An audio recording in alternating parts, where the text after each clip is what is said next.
You're listening to Bottomshelf Bitcoin. This is episode 17. Relax.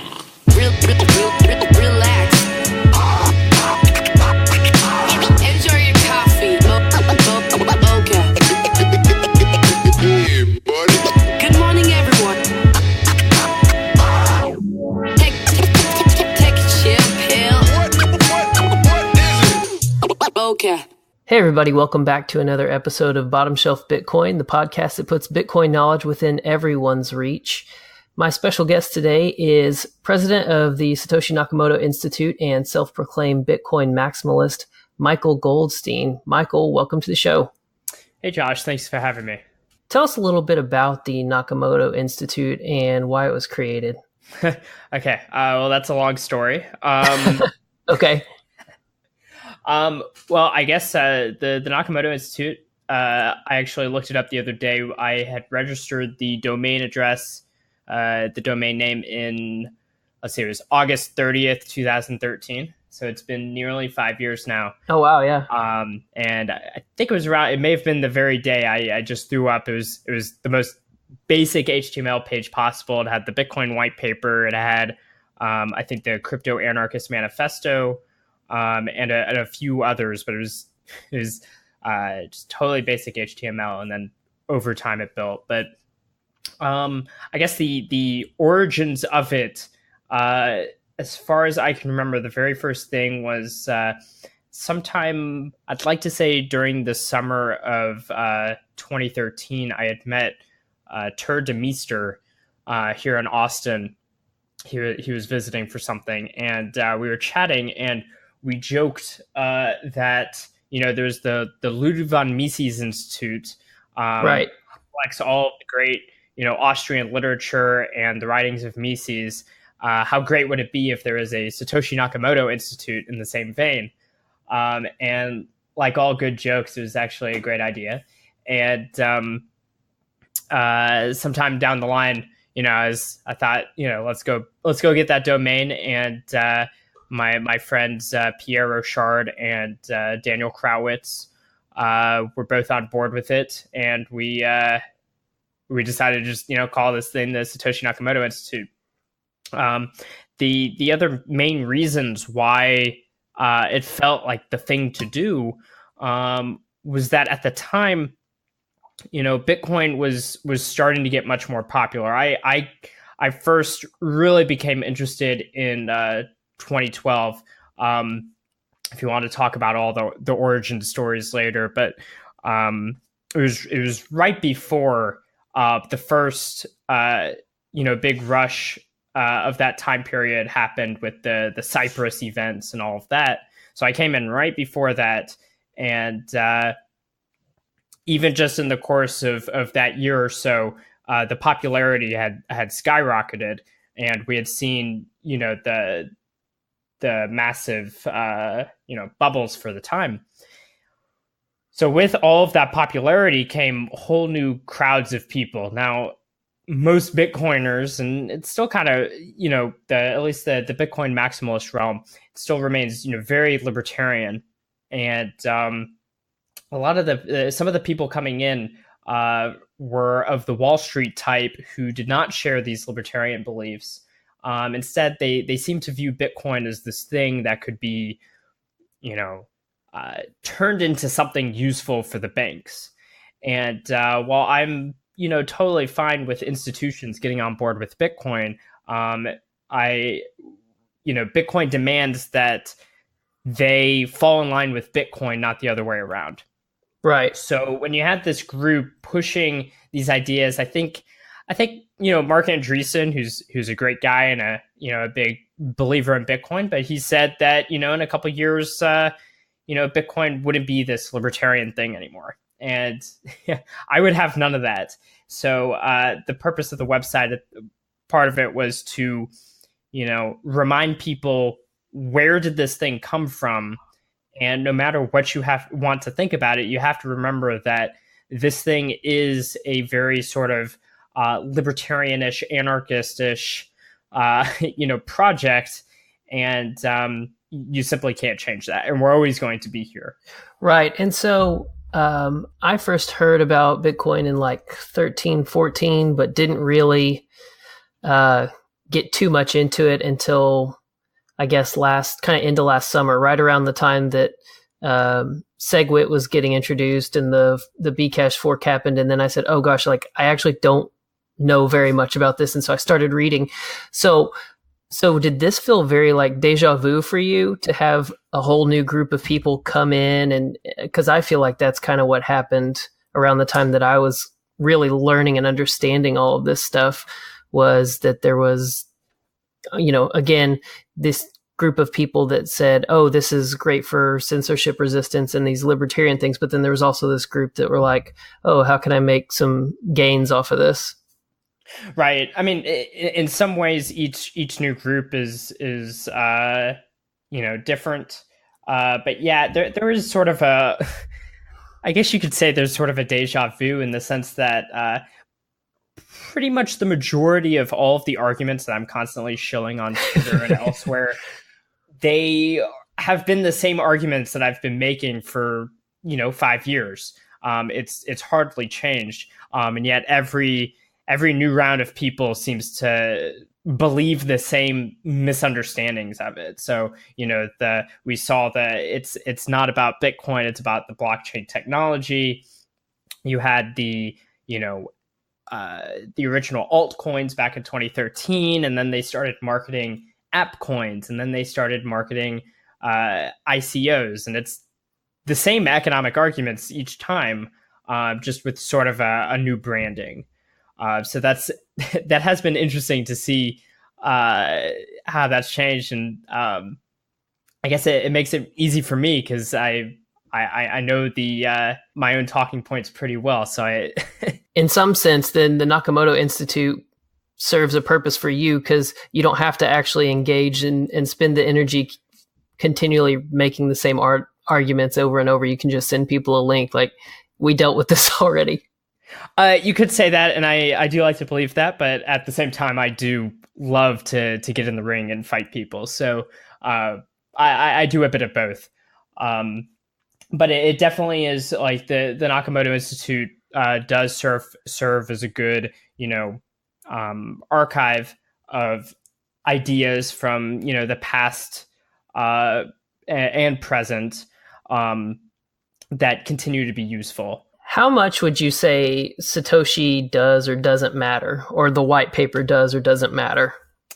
Yeah, I think that's a very interesting question. It seems to be a highly contentious one now because there's, various factions that want to take up the mantle as, understanding, what did Satoshi really, mean by things. So I obviously have extreme respect for Satoshi. I named a whole institute website after him, like extremely important person who created an incredible piece of software. But at the same time, like, I do think it's a mistake to put too much on the guy for a number of reasons. First, he wrote the software in, around 2008, 2007, 2008, and he released the white paper in 2008, and then, released the network in 2009 and stuck around for about 2 years, working on the code and working with the community of developers. But since then, 2010 didn't seem like that long ago when I first got into Bitcoin. But now that I, take a look back, it's been a very long time. It's now been 8 years. So most of Bitcoin's existence, the grand majority has been without Satoshi. So what does this mean? Well, Satoshi did have a vision for how things ought to be. And I think we're upholding it very well. I happen to believe that, he very much cared about, sound money. And there's plenty of things that people can, do an exegesis of him and argue about the details. I really don't even really want to speak for Satoshi myself. But anyway, it's been so long that we've learned a lot about Bitcoin since. and how the network works. And in fact, I think we're still learning things. Like there's so many questions to be asked about this nature of peer-to-peer network governance. I don't know what Satoshi could have envisioned. There isn't anything about user-activated soft forks, for instance, as far as I know. And I also don't know what specifically he would have thought about the SegWit 2x debacle. I was personally on the Node 2x side. We don't know what he thought about this. So we've learned a lot since, and I don't think that we can hinge on his every word. A big set, he did give us this sort of like original, vision that enticed us all of here's a sound money that can't be double spent, and it offers incredible opportunities in reshaping money and finance. But the other thing is that we shouldn't have Satoshi as the ultimate authority, because there should be no ultimate authority in Bitcoin. The person or group or whatever took on a pseudonym to put out a system that was, given it was successful, would be a trustless system where no one is in charge. So we can look to Satoshi for some ideas, but I think it's a mistake to use him as an ultimate authority and appeal to authority using him. So that's not even to bash any of his ideas. Most of his ideas were obviously very great. But I try not to get tangled up in the idea that we need to adhere with any one specific interpretation of Satoshi's writings. With that, there's on the Nakamoto Institute, I want to just, share the information so people can see it and come up with their own understanding of it and decide how they want to make use of that in their own personal, use of the Bitcoin network and elsewhere. Yeah, I think there's a lot of people that try and make him into this messiah or godlike figure, and I think that's a mistake, and I don't think he would have wanted that. I think, maybe founding fathers would be a better analogy. They gave us something good, but they're not perfect. And, he didn't see everything. And like you said, 2010 is when somewhere around there, right, is when he kind of made his exit. And we've got 8 years of development since then. The mythology of Satoshi is a very fun thing. And I actually quite enjoy dabbling in memes surrounding that. I think there is a limit to what we can do with his words. And I happen to think that it's respectful to treat him as, someone who gifted us with something great, and we can show our respect by continuing to try to make it as good as we can and to the best thing we possibly can. So how do you guys decide what does and doesn't make it onto the Nakamoto Institute? I mean, obviously I've seen that y'all have there's that section, the complete Satoshi. So you've got the white paper and you've got stuff from the forums, but there's also other things on there, right? Right. So the other things we have on there, I have a literature section, and this is a very long list of curated resources of mostly cypherpunk writings, but with some other stuff. I threw some Austrian economics in there because I can't help it. And I do think that that's important to fully understanding Bitcoin. I actually would personally be very surprised if Satoshi was someone who is not familiar with the Austrian school, or at least some form of libertarian economics to some degree. But it is mostly, writings from the great crypto anarchists like Timothy May and Nick Szabo, Hal Finney, Wei Dai. There's the classic Whitfield Diffie paper on public key cryptography that started it all back in the 70s. Works by David Chaum, who's very important early pioneer. As well as there's some works by, David Friedman, son of Milton Friedman, who did some very interesting thought in the 90s of continuing to imagine, how can cryptography be used to create new legal systems in the digital era.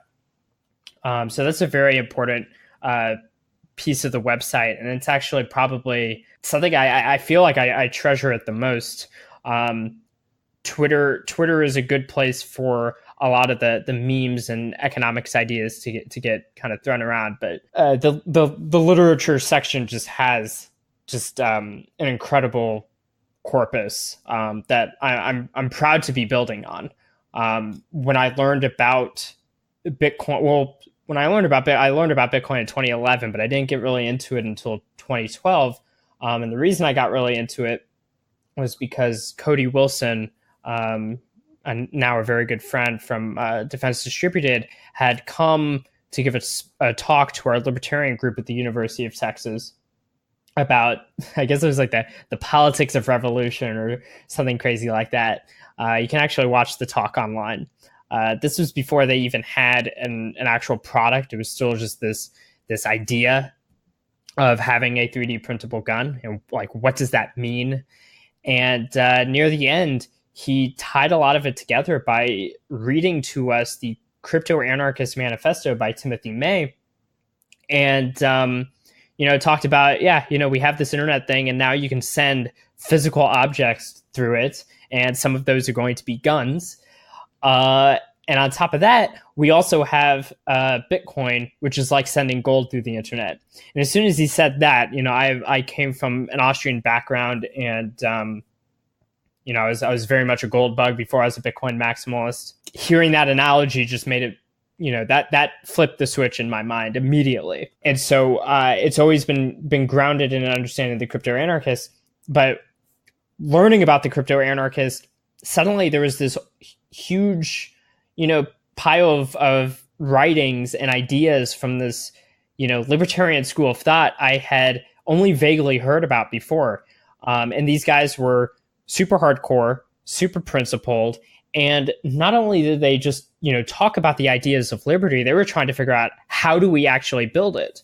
Because so much of political talk just gets, it's all just, people speaking ideas, but, how do we actually craft this thing? And the Cypherpunks even had a motto for this, which is Cypherpunks write code. So it was just a wonderful convergence of many, great ideas with actual useful, praxis, so to speak, to, let's go out and actually build the better world that we want to see. And this had been kind of lacking in the libertarian world. So it was a very exciting time for me.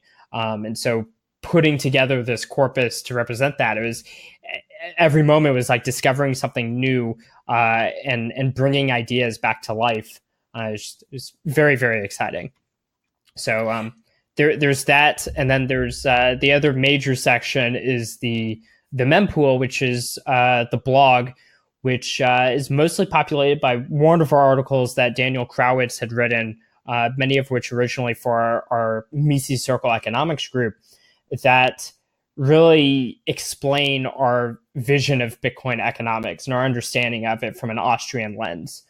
And so this was our attempt to give thoughtful Bitcoin analysis from an Austrian perspective, which was very much lacking. I mean, most of the Bitcoin economic analysis you saw at the time was from pundits talking about how it was going to die, and Krugman thinking it was evil and stuff like that. So that section has also been extremely important, and I think might actually have more influence than the literature section itself. The articles have been widely shared, and the memes have grown very powerful. The term hyper Bitcoinization was coined by Daniel Krowitz in those articles, and now that's a common word, which is quite weird to see, but it does excite me.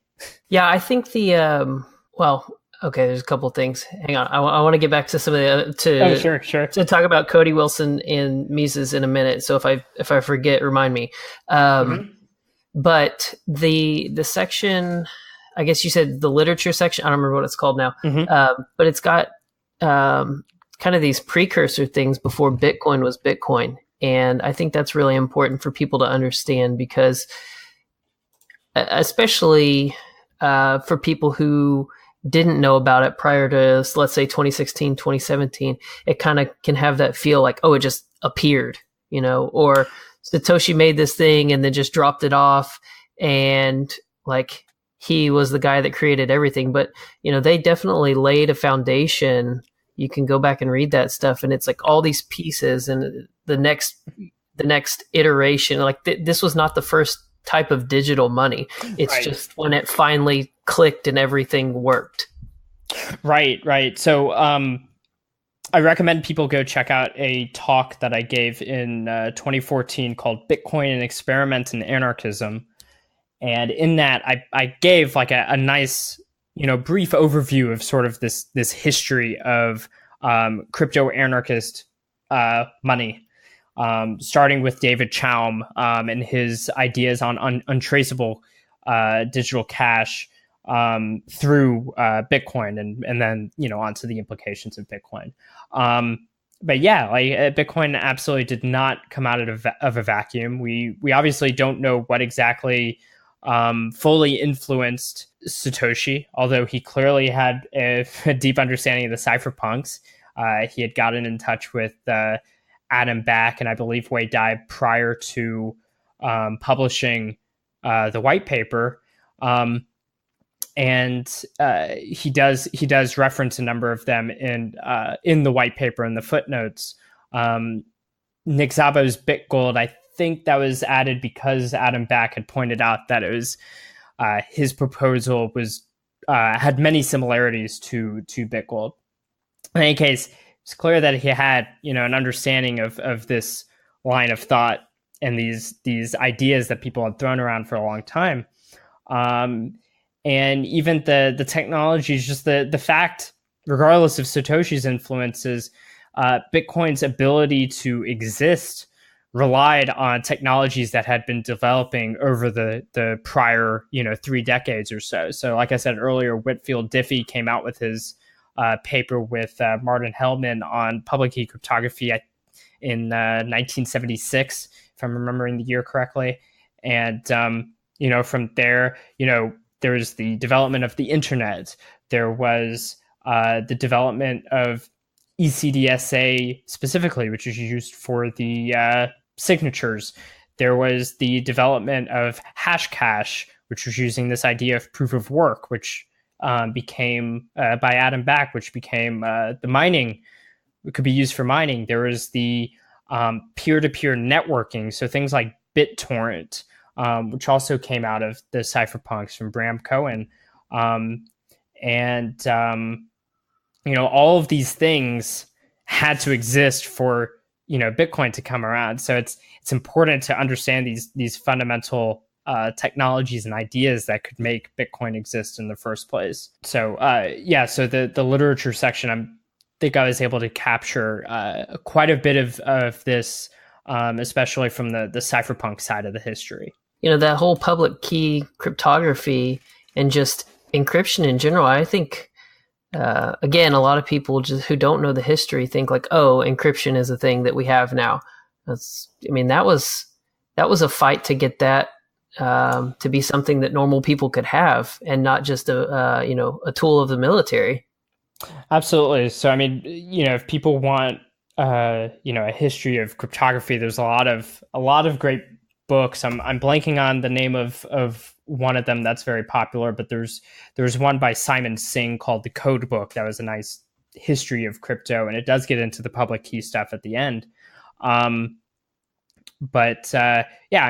Cryptography has been around, for a couple thousand years now. The Caesar cipher, which is just a very basic substitution thing, that was obviously developed a long time ago, and there have been developments since. We also it finds its way into American history for those interested. Thomas Jefferson liked encrypting his mail when corresponding with some of the other founding fathers. And but yeah, like public key cryptography was the very interesting innovation because it lets you set up a secure channel in a public network. So, for those who don't know about public key cryptography, there's basically there's something called symmetric cryptography and there's something called asymmetric cryptography. And public key cryptography is the latter.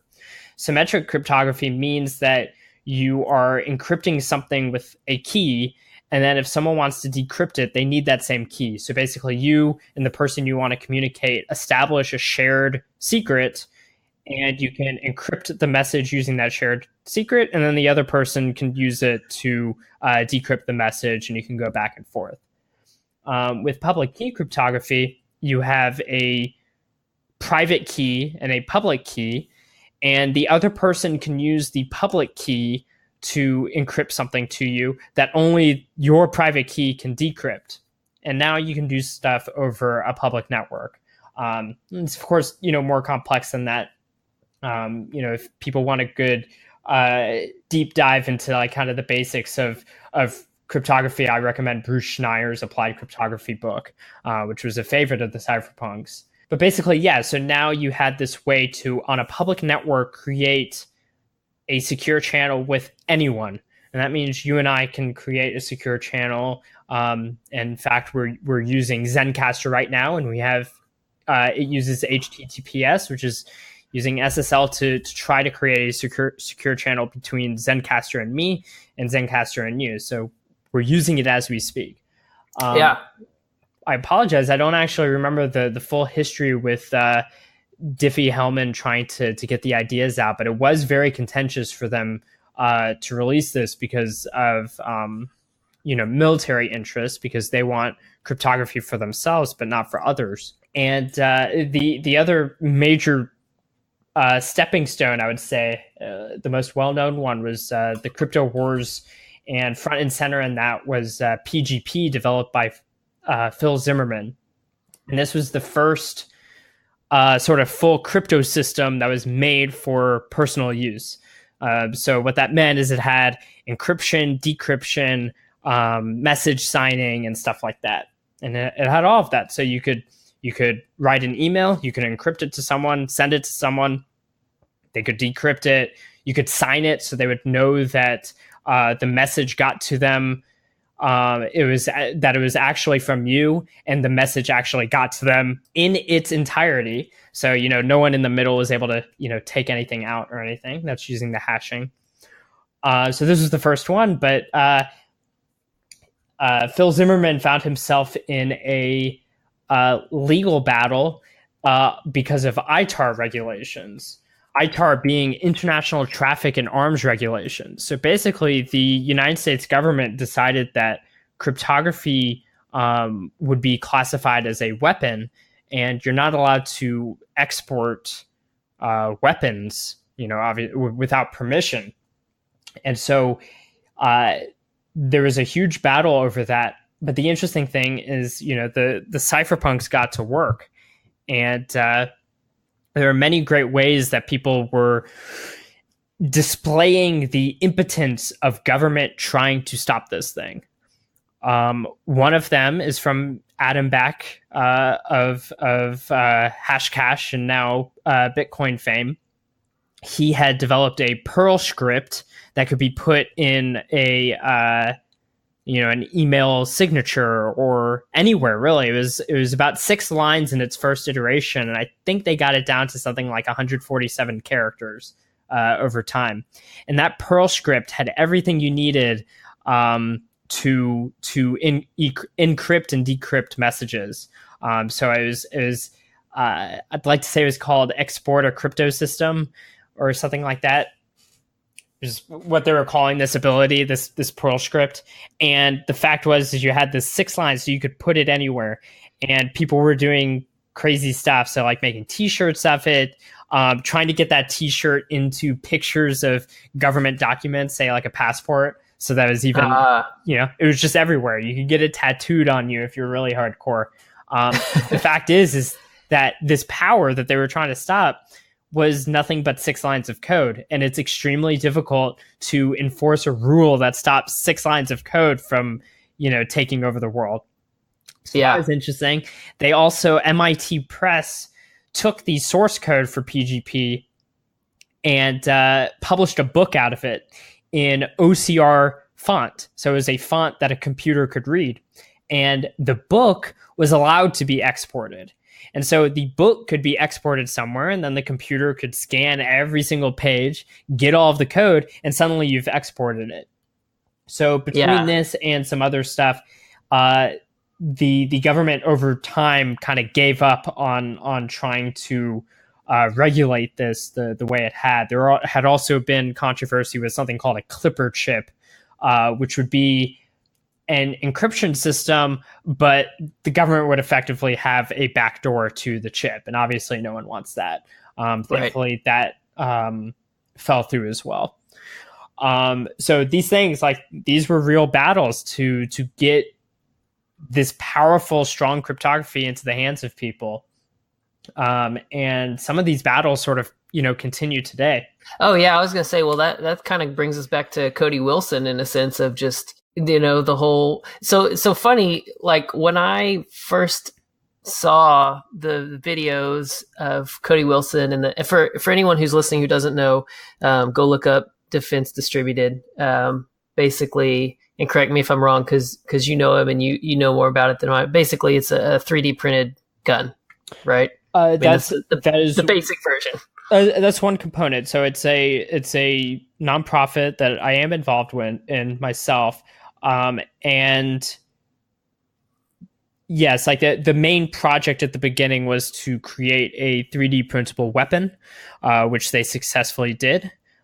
This was called the Liberator. And it was downloaded 100,000 times before it was taken off the internet by the United States Department of State, who Cody Wilson has since, sued for that because it's against our freedoms to not be able to share speech. And, we'll have to see how that all turns out. But the interesting thing is that the regulations by which the Department of State was trying to limit Cody was also ITAR. Right. It was also this idea of, is speech a weapon? Because when you send a digital file for a 3D printable gun, you are not literally sending a gun per se. What you're sending is a recipe. It's instructions for how to make a gun. It's just instructions that a computer knows how to read, as opposed to just a handbook that a person could read. And so it's very much the same free speech battles as PGP, and they were using the exact same regulations. So history repeats itself, I suppose, or at least rhymes, as they say. Yeah, well, and I applaud Cody for his legal battle on principle, but in a sense, the battle's already over because it's all over BitTorrent. If you want to go find the files, you can find the files. So it's not like they've actually stopped the files from getting out there. Yes, of course. I guess the question is whether or not you can carve out a sphere of freedom by which you can continue to develop these ideas as opposed to just a one-off thing. Because of course, if it's in the underground, it still exists, but it does make it difficult for law-abiding citizens and others, for that matter, to be able to continue developing this technology. And it's one that I personally want. You talked about Mises earlier. You spent some time at the Mises Institute, did you not? Yes, I did 2 years of Mises University, their summer program. What was that like? Oh, I mean, I had a blast. So for more, personal stuff and the Austrian economics stuff, I got interested in Austrian economics back in January of 2009. So it's been almost a decade now of me nerding out over Mises and such. And so, and that was my love before Bitcoin. It's why I like Bitcoin. So yeah, it was just great to be able to go and listen to lectures, from, some of the top Austrian economics professors and get to talk with them and hang out. And of course, just being around like-minded people is always a blast. So it was a real treat to be able to go. It was the second year I went. I went in 2012 and 2013. 2013 was obviously, that was, I got obsessed with Bitcoin in October of 2012. So the 2012, I knew about Bitcoin, but it did not cross my mind at all. 2013, I was obsessed. And so I spent the entire week shilling and proselytizing for the good word of Satoshi and this great new technology we had, to the chagrin of many of the professors, but to the delight of many of the other kids who couldn't help but be interested in this thing. But I definitely butt heads with a number of professors. Okay, now why is that? What did they just not believe in it, or they just found it annoying that you talked about it so much? I mean, I'm sure a bit of both, because Okay. when I get on a topic, I stick on that topic, and I want everyone to know about that topic. It's been Bitcoin for the past many years, as well as meat, which is that's for another podcast. But we can talk about that too. I've got questions about that. Well, anyway, to get to the point though, is there was a number of things. The Austrians, for some reason, had a lot of trouble coping with Bitcoin. I think part of that was the Austrians had just been interested in gold for so long, and so much of the sort of economic analysis and sort of vision was anchored on this idea of gold. We were somehow going to restore the gold standard, and somehow that would fix everything, or maybe there'd be some kind of monetary collapse, and magically afterwards people would decide that, oh, maybe we should use gold again. And there was also a lot of just misconceptions about Bitcoin itself, and it revealed a lot of sort of misapplications of some of the Austrian thinking. Some people had difficulty with the regression theorem. For those who, I don't know if we want to, go into the nitty gritty on that, but that was an idea by Mises. I was gonna say, I think there's a Contra Krugman episode where they go over the regression theorem. I'll try and track that down and link it. Yeah, sure. And there's actually also a couple pieces on the Nakamoto Institute dealing with that. There's an article called The Original Value of Bitcoins that lays out the argument, and it's really all that needs to be said, I think, about the topic. But it's something that was a big hang up for people, because it was basically, it made them question, it was like, well, can Bitcoin be money at all if it didn't go through this process as I imagined it? And then there's misunderstandings about the term fiat. The term fiat was used, and I personally, prior to that flip getting switched by Cody about Bitcoin as gold, I had always thought, like, maybe this Bitcoin thing, it's like fiat money, because it's just made up. It's not backed by anything. It's just this made up thing. And we're used to thinking of, oh, well, money is backed up by gold. Well, fiat more specifically is just, by law, something is money.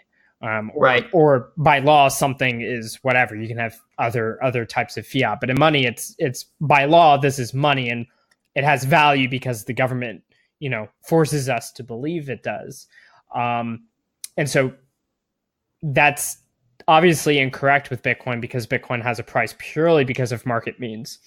But that very framing of it, I think, makes it difficult for people to think clearly about it. So I think there is trouble with that. It is even more abstract, which I think is good, because it pushed our Austrian understanding of money to be truly abstract, which I think it always was. But this kind of forced your hand. You couldn't even think of, at least with gold, you think about it as the physical commodity. But with Bitcoin, it forces you to take these things into the abstract to truly understand. So I think that was great. But it made for a fun and exciting week, and had a blast. That was where the name Bitstein really took off as well. So yeah, I think maybe it was Tom Wood's episode I heard, and he referenced you, and I was like, wait, I know who that guy is. So. Everyone, Tom Woods, Judge Napolitano was also there that year. I had a blast teaching Judge Napolitano about crypto. He was totally into it, and that's awesome. Every time I entered the room, Bitstein, so that caught on very well. So that was fun. If you don't mind me asking a personal question, what do you do for a living? Because there's no way you make enough money off of the Noted. So if people don't know, you run a Noted podcast with Pierre Richard, and then you have the Nakamoto Institute. You've got to be doing something else to, afford to eat. Well, you'd be amazed at how much money shit posting on Twitter will earn you. I've made a total of $0 and 0 Bitcoins on that. No, for a living, I'm a computer programmer. Okay, so that's what I do. I mostly do web development, and I've worked at some Bitcoin companies and contracted with some Bitcoin companies, and as well as other totally non-Bitcoin stuff as well. But that's how I make my money. Have you done Jimmy Song's programming blockchain course? I was actually in the guinea pig class, which became the first class. So I was one of the guinea pigs. It's gotten much better since then. I've access to his latest resources and everything. And for anyone out there who's listening who has a background in programming and really wants to dive into the fundamentals of Bitcoin programming, I highly, highly recommend taking Jimmy's course. It's really awesome. Well, can I ask you about the meat stuff? If you'd like. Yeah. I mean, it just kind of depends on how much time you've got. But yeah, so why do you hate vegans? No, I'm kidding. The carnivory thing is interesting to me. I've been looking into it. I'm not jumping off on it yet, but it is interesting to me. If people don't know, you also have the website justmeat.co, which is like a Drudge report for carnivory links. The basics is that let me see if I get this right, because there's enough interviews out there. I don't want to just rehash all of it and have you repeat yourself. That's silly. I'll link to some of those. This is I actually have not talked about it on podcasts too much. Okay. So the basic idea is you eat meat and drink water, and that's about it. Yes. And to be clear, so for one, I do not hate vegans. I have certain beliefs about whether or not that is an optimal human diet, but I have vegan friends, and I also, there are Bitcoin vegans as well. It's not all crypto carnivores. I think Matt Corallo is a vegan, and he does fantastic work. Which does make me, have to question my beliefs about veganism, if that's the case. But yeah, so I eat from the animal kingdom, and I do not eat from the plant kingdom. At all. I mean, if you count spices, I occasionally have some spices, but I don't really consider that food. So I guess the big kind of go ahead. Well, I assume the big question is why. Well, I was going to say, I think from reading through this, from reading through your stuff or through those links and things that you've got on Just Meat, my understanding is in a similar way to how our understanding of economics and money is based on misrepresentation and Keynesianism, which is just not true. And that our understanding of nutrition is kind of the same way from the USDA and the FDA. It's not really based on real stuff, or either blatant lies or just not. They took a thing that they thought sounded good, and it also propped up special interest groups and stuff like that. The TLDR is it's all bullshit. The long version, if you really want to get into the weeds on that, Gary Taubes' book "Good Calories, Bad Calories" can answer basically any question you have. But when you say, it is very similar. I have it printed out. Paul Krugman quoted me saying, Bitcoin is a revolt against fiat money, and an all-meat diet is a revolt against fiat food. and I do believe that to be true. There's a lot of food that people eat today that did not exist in the human diet, not only until in the past couple thousand years, like grains, but even in the past couple decades, like industrial seed oils, like canola oil and stuff like that. So, it's a bit absurd, in my opinion, to think that these foods that have only existed for a short period of time in human history should be considered compatible with our evolutionary nature. So for me, I was never, truly unhealthy or anything like that. But today I have, even so, I have much clearer skin. I have much better energy and focus and all of that kind of stuff. Much more stable mood, all kinds of really nice benefits that, who would have thought that, just removing some plants would benefit this even more.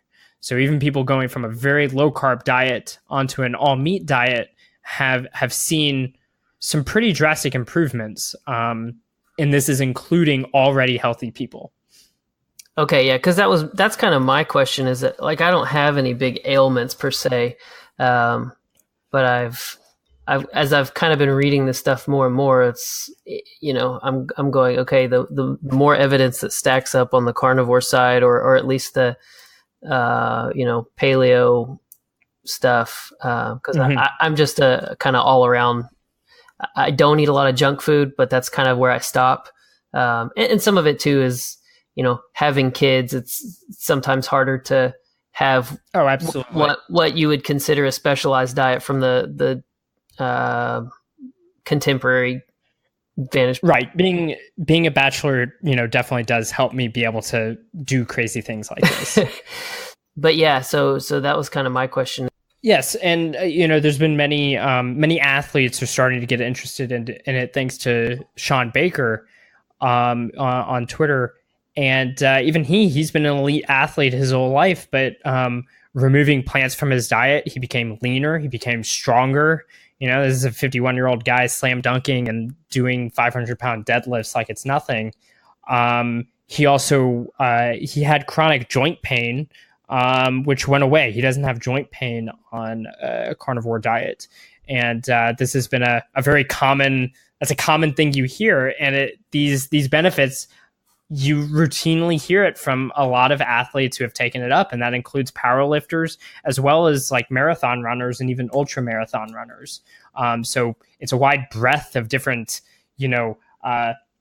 healthy forms, and different athletic functions that they've taken up, and a lot of them have seen benefits. So, do we fully understand the causal mechanisms? No, hopefully science will help us figure that out. But there's been enough evidence at this point for me to fully believe that there's really something worth looking into here. And I do encourage people to take the time and look into it themselves, and perhaps even experiment in it.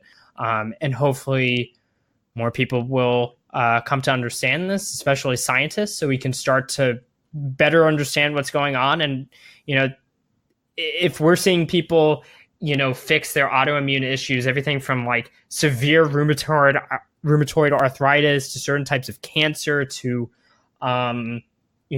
diabetes and all this other stuff. If we're seeing serious improvements to all of these things, even if it sounds crazy, like that's some extremely promising potential. And if this is what it's cracked up to be, which will take, a lot of scientific studies to really kind of nail down like I said, these causal mechanisms.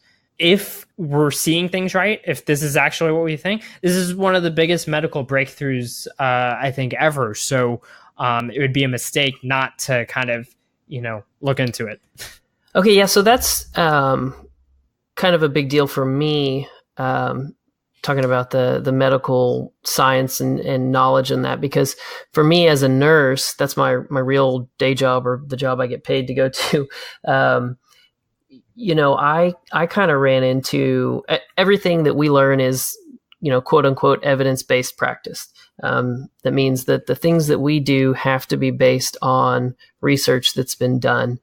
But I had not been a nurse too long when I started to see that there is a bias in the way that some of these projects are, these research processes are conducted. And then I read an article not too long ago that was talking about that, how these medical journals can choose which research projects or papers to publish or not publish. And in a way, they're kind of the gatekeepers of knowledge. And so there is a spin on it. It's not that they necessarily affect the individual papers, but they control, and they have a say on which ones get published and which ones don't. So there is a bias to what gets put out. Yes, and there's a bit of political convergence when the government has sort of stated what its guidelines are, like what happened in the 1970s with George McGovern. There's really not a lot of scientific journal articles that you can look to for this knowledge. And a lot of people take this to mean that it's not scientific. But I see that as a misunderstanding of how science operates. Just because if there is not a scientific study about it, that doesn't mean it's not scientific. It means the scientists haven't looked at it yet. And so there's absence of science, so to speak, does not mean that it's unscientific. If these people have a problem with the fact that there have not been enough peer-reviewed articles to make them feel safe about eating a steak, then they should take up the mantle of science and do the studies themselves, because the rest of us, that's exactly what we're doing. We're doing N of 1 experiments and sharing our experiences with one another to try to get a sense of how this is working. And it's not our fault that the scientists have and medical doctors have not taken the time to try to understand this thing. Yeah, this is something that Sean Baker's kind of taking up too, right? Like I'm trying to think many. The what? N equals many. Yeah, so I'll link to that, because I don't know that we necessarily have time to go into all that, but basically kind of like self-reporting on these various, studies, and maybe it's not as controlled as we'd like, but at least it gets something out there. Right. This is the part where we bring in observations and we can start to form hypotheses, and then we can start testing those hypotheses. And this is how science is done. So that's just how it is. And if they don't like it, I don't really care, because I'm eating this way and I feel great. And many others have drastically transformed their lives by doing this. And the same, to bring this back to the main topic of the podcast, this is the same with Bitcoin. We've had endless economists and pundits and journalists and all these people of very low societal value coming out of the woodwork to tell us how evil Bitcoin is and how it doesn't work, how it's going to go to zero. All of these things about Bitcoin, and none of it matters, because first of all, it's all wrong. The empirical evidence shows the exact opposite. And it doesn't really matter anyway. Like, we're going to continue doing this, and there's nothing Paul Krugman can do about it. If he wants me to stop using Bitcoin and eating meat, he'll have to personally come stop me. Okay, so yeah, getting back to Bitcoin, I think I could talk to you about the meat stuff for a long time, but I'll save that for some other time. So, like, what would you recommend? We kind of talked about the programming blockchain earlier. If there was someone who was in high school or early college and they wanted to get involved in Bitcoin, either not necessarily as a core dev, but maybe a core contributor, but also just even peripherally these other things, like, what would your recommended path be for them? Well, I think there's two books that I would recommend off the bat. One of them is called Mastering Bitcoin by Andreas Antonopoulos. And it's a fantastic book published by O'Reilly, overviewing how Bitcoin works on a technical level. And it's a rather accessible book. If you have, you don't need to be a computer programmer to get a ton of value out of it. And in fact, you might learn a little bit about computer programming by reading it. But it walks you through everything about, how transactions work, how blocks are mined, how the signatures work, how keys work, how wallets work, et cetera, et cetera. It covers all of that And by reading that, you get a real solid foundation for a technical understanding of Bitcoin. The other book is one that recently came out by my friend Saifuddin Amus, who's an economics professor in Lebanon. And his book is called The Bitcoin Standard, the Decentralized Alternative to Central Banking. And I absolutely recommend this book to get like not only a fantastic understanding of Bitcoin from an economic perspective, but also like a really interesting look at money and even civilization in general. You know, what is it, how does money fit into being able to build a wonderful society and civilization, and how does bad money make it harder to produce this and in fact kind of make society decay in many ways. It's a truly fantastic book, and I hope that everyone reads it. So if someone has just like maybe doesn't necessarily know C++ or something like that, what other things can they be involved in? Because I think there's this conception that like, oh, if I don't know this programming language, I can't help in the world of Bitcoin, when there's really other projects out there that you can be beneficial with. Absolutely. So Bitcoin is a very large project. It's a civilization scale project. And there's a huge division of labor, and there's a lot of work to be done, and not all of it is programming. I do think programming helps because it sort of orients you in the world of Bitcoin. You're going to have a much better understanding of what a wallet is doing if you understand how programming works. So I do recommend people try to get their hand on it. It's not as difficult and as challenging as people think to get involved with computer programming. I think people kind of just scare themselves away from it, thinking that it's like only for, super geniuses or something. And I'm no super genius, and I do programming quite well, well enough that people pay me at least. So, I do recommend that. But if you're not a programmer, that's fine. It's totally fine. There's so much more you can help with. What I would recommend doing is testing out a lot of software. So first of all, if you're in Bitcoin, I recommend you run your own full node and look into how to manage your own keys so that you do not have to trust anyone else, just as Bitcoin was designed for. So even just the process of downloading Bitcoin Core, the Bitcoin Core software, or one of the other implementations, such as BTCD or one of the other, but I prefer Bitcoin Core. Download it, even go through the process, be a power user, and I check, that the file is actually the file you think it is, because it's a very, if someone got you to download the Bitcoin software and it turned out to be, a malicious piece of code and not what the developers, intended for you to be installing on your computer, that would be a problem. So there's a process of, being able to using GPG to verify the SHA hash of the file. So for instance, you should learn about all of what I just said, learn so what I just said makes sense, so that you can have sort of that own control over what you're doing. And then once you're running a full node, you've gone through the process of having done something to better understand how Bitcoin operates.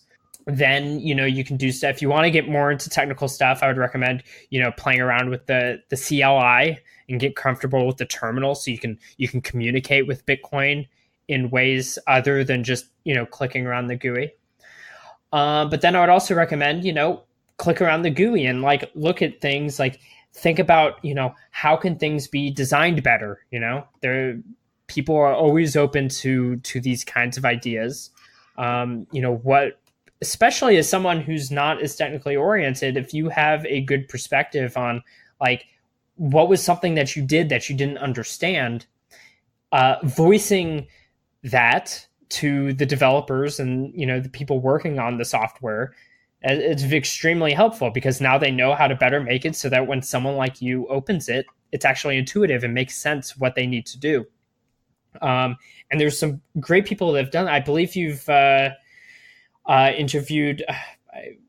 I don't know her exact name. It's Patricia, I think. Yeah, Patricia Estevao. Patricia, yeah. So she's not a technical person as far as I know. But go listen to that episode. She's done great stuff exploring the UX of different Lightning apps and done a fantastic job of pointing out different flaws in the way that we're interacting with Lightning in terms of sort of the user story and the user experience and all that.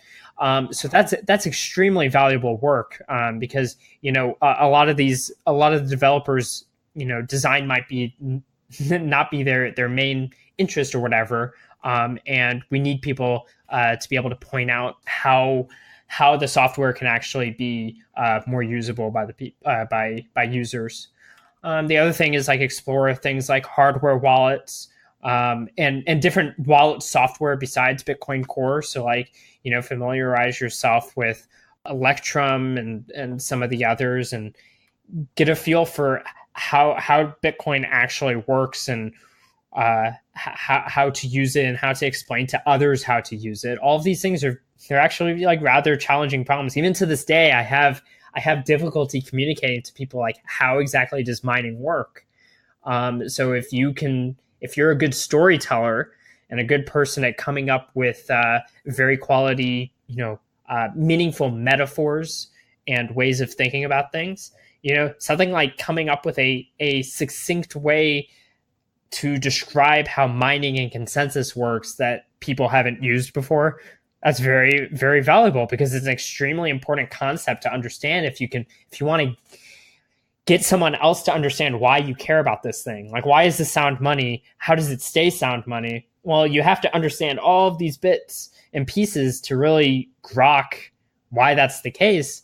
And if you are a better storyteller, then you might be better at communicating all of that to people, in which case you're helping spread Bitcoin even more and increase the size of the network and adoption and all of that.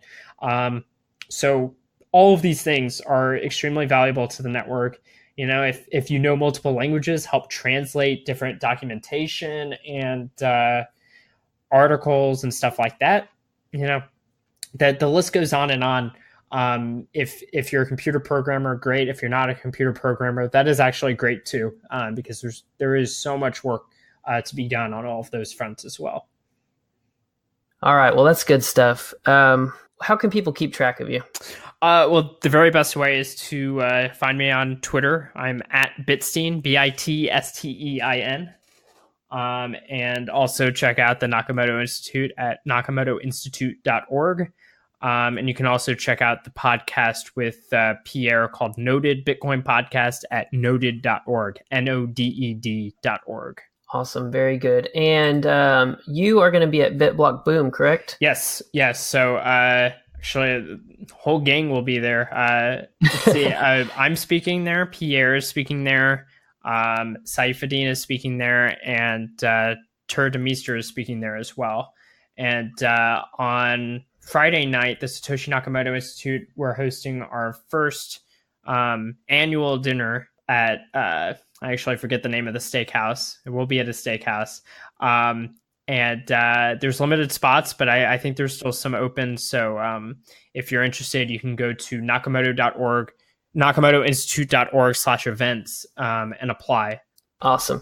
Very good. So I am actually going to be there. That's the first conference that I'll have been to, mostly because there's no TSA and I don't have to fly anywhere and it's cheap for me just to drive to Dallas. But anyways. Yeah, I to be honest, I know very little of it except that my friends are going to be there. So I'm going to be there.